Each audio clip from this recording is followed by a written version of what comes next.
ଓଡ଼ିଶାର ସବୁଠାରୁ ବଡ଼ ନଦୀ ମହାନଦୀ। ଏହା ଛତିଶଗଡ଼ର ଅମରକଣ୍ଟକ ମାଳଭୂମିରୁ ବାହାରି ଝାରସୁଗୁଡ଼ା ଜିଲ୍ଲା ଦେଇ ଓଡ଼ିଶାକୁ ପ୍ରବେଶ କରିଛି। ଏହାର ଦୈର୍ଘ୍ୟ 858 କିଲୋମିଟର।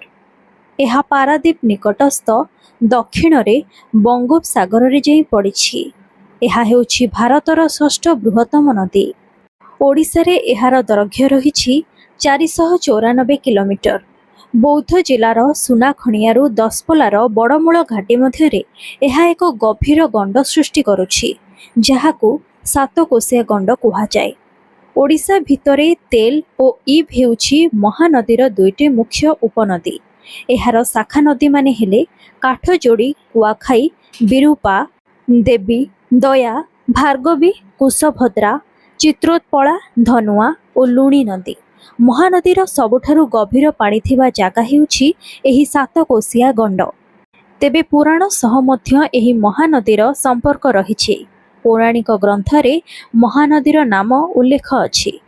କୁହାଯାଏ ପ୍ରାଚୀନ କାଳରେ ମହାନଦୀର ନାମ ଥିଲା ଚିତ୍ରୋତ୍ପଳା। ପୁରାଣ ଅନୁସାରେ ମହାନଦୀ ଓ ତାର ଉପନଦୀ ପ୍ରାଚୀନ ଶୁକ୍ଳମତ ପର୍ବତରୁ ବାହାରିଥିଲେ। ଭୀଷ୍ମ ପର୍ବର ବର୍ଣ୍ଣନା ଅନୁସାରେ ଚିତ୍ରୋତ୍ପଳାର ପାଣି ଭାରତୀୟମାନେ ପିଉଥିଲେ, ଅର୍ଥାତ୍ ମହାଭାରତ ସମୟରେ ମହାନଦୀ କୂଳରେ ଆର୍ଯ୍ୟମାନେ ରହୁଥିଲେ।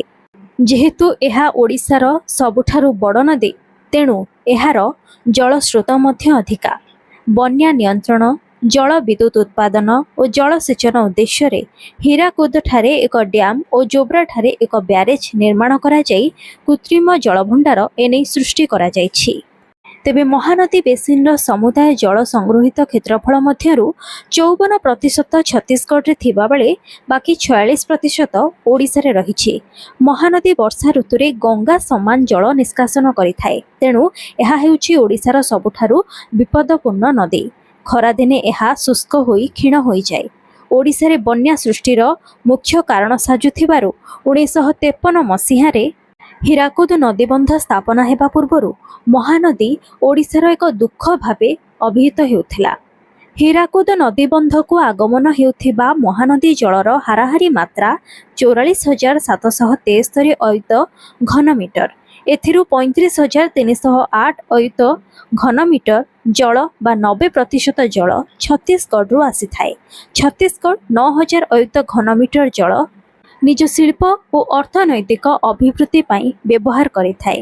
ଅନ୍ୟପକ୍ଷରେ ଓଡ଼ିଶା ଯୁକ୍ତି ବାଢ଼େ ଯେ ପାକ୍ଷିକ ଭାବେ ଛତିଶଗଡ଼ 3ଟି ବ୍ୟାରେଜ୍ ନିର୍ମାଣ କରି ଜଳ ପ୍ରବାହକୁ କ୍ଷୀଣ କରିଦେଉଛି, ଯାହା ପାଇଁ ହୀରାକୁଦ ଜଳଭଣ୍ଡାର ଗ୍ରୀଷ୍ମଦିନେ ପ୍ରଭାବିତ ହେଉଛି।